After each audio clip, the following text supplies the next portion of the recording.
নমস্কার।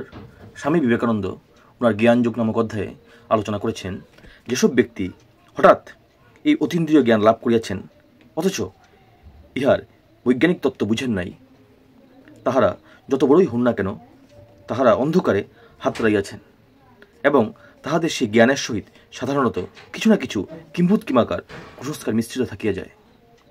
তাহারা অনেক অলিক দৃশ্য দেখিয়াছেন এবং উহার প্রশ্রয় দিয়া গেছেন।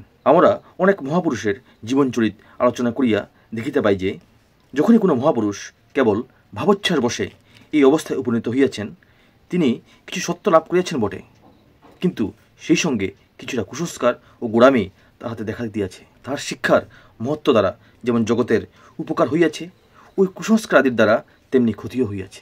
অসামঞ্জস্যপূর্ণ মনুষ্য জীবনে কিছু সামঞ্জস্য ও যুক্তি দেখিতে হইলে আমাদিগকে সাধারণ যুক্তির ঊর্ধ্বে উঠিতে হইবে, কিন্তু উহা বৈজ্ঞানিকভাবে ধীরে ধীরে নিয়মিত সাধনার দ্বারা করিতে হইবে এবং সমুদয় কুসংস্কার বিসর্জন দিতে হইবে। অন্য কোনো বিজ্ঞান শিক্ষার সময় আমরা যেরূপ করিয়া থাকি, সমাধিতত্ত্ব শিক্ষার সময় ঠিক সেরূপ করিতে হইবে। যুক্তির উপরেই আমাদের ভিত্তি স্থাপন করিতে হইবে। যুক্তি আমাদিগকে যতদূর লইয়া যায় ততদূর যাইতে হইবে। যুক্তি যখন আর চলিবে না, তখন যুক্তি সর্বোচ্চ অবস্থা লাভের পথ দেখাইয়া দিবে। অতএব যখন শুনিবে কেহ বলিতেছে আমি প্রত্যাদিষ্ট, অথচ যুক্তি বিরুদ্ধ কথা বলিতেছে, তাহার কথা শুনিও না। কেন?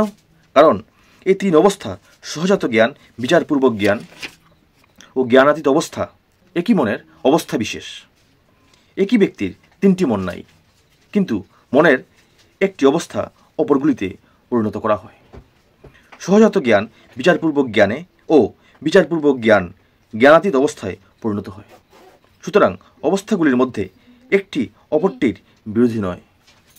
প্রকৃত প্রেরণা যুক্তি বিরোধী নয়, বরং যুক্তির পূর্ণতা সাধন করে।